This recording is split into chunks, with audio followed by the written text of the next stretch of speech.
మౌనంగా ఉన్నా నీతో అంటున్నా నా వెంట నిన్ను రమ్మని.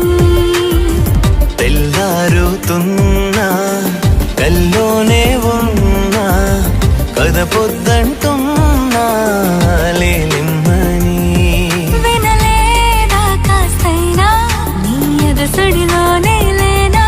వెతకాల ఏమైనా నిన్నాలునే చూస్తున్నా.